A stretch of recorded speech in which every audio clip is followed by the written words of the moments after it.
जीव विज्ञान की आज की कक्षा का जो हमारा शीर्षक है वह है लिंग सहलग्नता मीन्स सेक्स लिंक्ड इनहेरिटेंस, जिसकी खोज टी.एच. मॉर्गन ने की थी।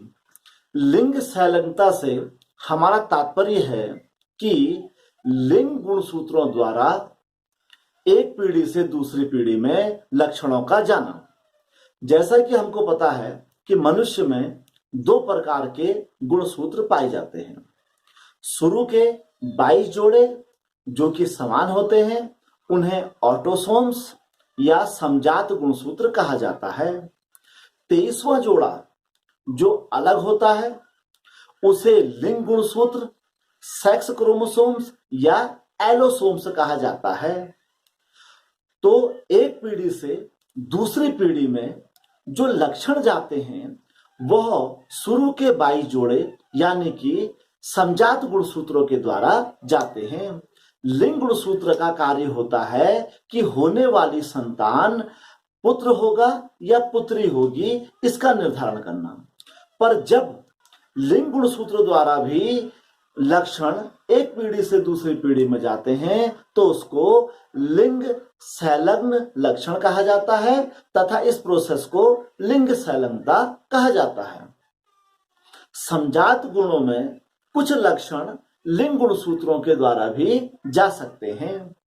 लिंग गुणसूत्र दो प्रकार के होते हैं, एक्स गुणसूत्र और वाई गुणसूत्र। इसको विस्तार से हम बोर्ड पर समझते हैं। जैसा कि हमको पता है लिंग गुणसूत्र दो प्रकार के होते हैं, एक्स और वाई। इसको हम यहां पर ऐसे बना लेते हैं।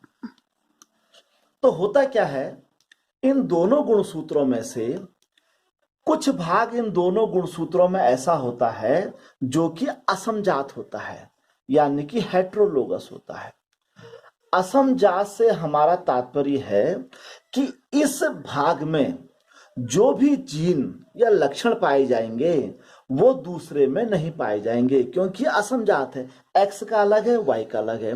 तो जो लक्षण इस एक्स के इस खंड में पाए जाएंगे वो लक्षण वाई के इस खंड में नहीं पाए जाएंगे। इसे असमजात खंड कहते हैं। और जो शेष भाग होता है जो कि दोनों में समान होता है इसे होमोलोगस या समजात खंड कहते हैं।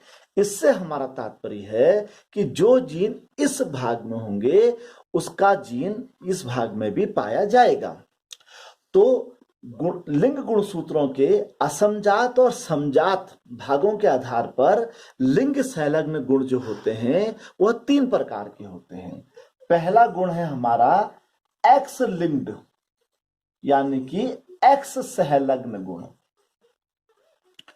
तो इससे हमारा तात्पर्य यह है कि ऐसे लक्षण जिनके जीन एक्स गुणसूत्र के असमजात खंडों में पाए जाते हैं अर्थात इनका समजात वाई गुणसूत्र पर उपलब्ध नहीं होता है, तो ऐसे लक्षण सिर्फ और सिर्फ एक्स गुणसूत्र द्वारा ही एक पीढ़ी से दूसरी पीढ़ी में जा सकते हैं।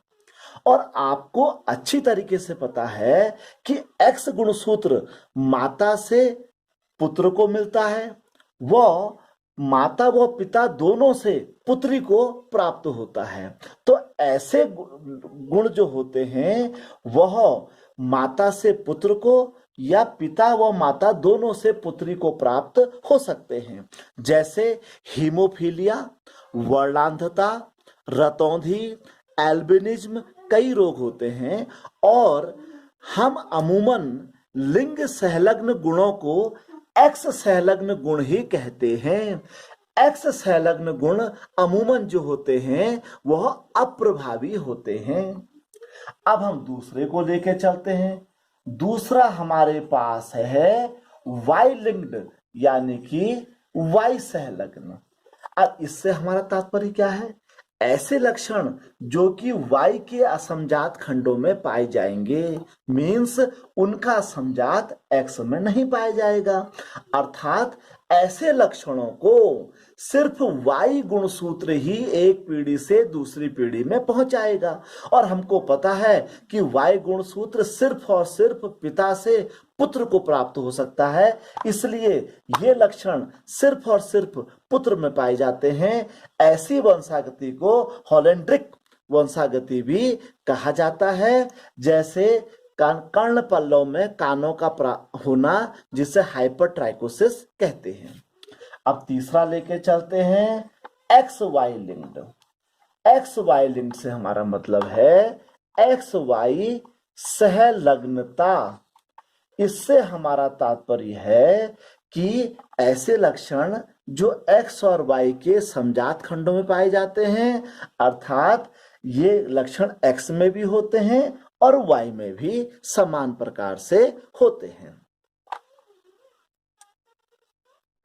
अब इसमें हमको एक पॉइंट और क्लियर करना है, वो इस प्रकार है कि जो पुत्री होती है उसके लिंग गुणसूत्रों का जो युग्म होता है वो XX से होता है और पुत्र का XY होता है।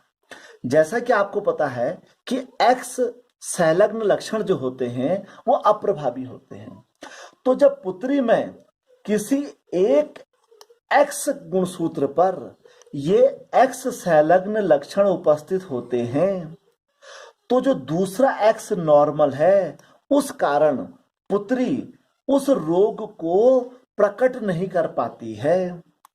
इसलिए ऐसी पुत्री जिसके अंदर वो रोग है पर वो उसे प्रकट नहीं कर रही है, ऐसी पुत्री को वाहक यानी कि कैरियर कहा जाता है। वहीं यदि हम पुत्र में देखें तो पुत्र में एक X और एक Y होता है। यदि वो X संलग्न लक्षण पुत्र के X क्रोमोसोम्स पर है तो उसका प्रभावी जीन Y के पास नहीं होता है, तो ऐसी स्थिति में पुत्र उस रोग के लक्षणों को प्रकट करेगा। अर्थात इससे हम यह निष्कर्ष निकाल सकते हैं कि जो पुत्र होता है वो लक्षण या तो उस पर रोग होगा तो प्रकट करेगा, नहीं तो वो सामान्य होगा। पर पुत्री में दो कंडीशन है।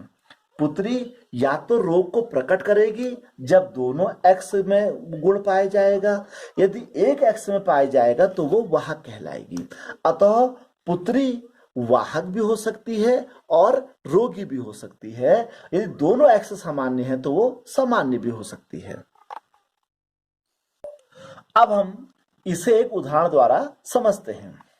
यह उदाहरण परीक्षा में कई बार पूछा जाता है इस प्रकार के। मान लो हम एक रोग ले लेते हैं, वर्णांधता, कलर ब्लाइंडनेस।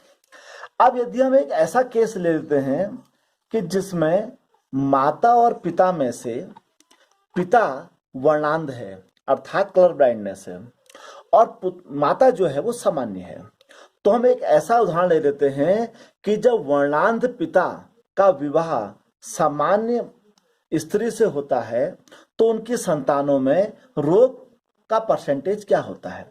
तो यह पुरुष या मेल वर्णांध है तो हमने इसके X को शो कर दिया है। अब हम दोनों में क्रॉस करते हैं। इसको इस प्रकार चार्ट के द्वारा हम इसको बना सकते हैं। तो हम एक और इसमें XX यानी कि फीमेल पार्ट ले लेते हैं, एक और XY यानी कि मेल पार्ट ले लेते हैं। इसमें लक्षण तो इसे राउंड कर देते हैं। तो अब यहां पर हम देखते हैं इस प्रकार से।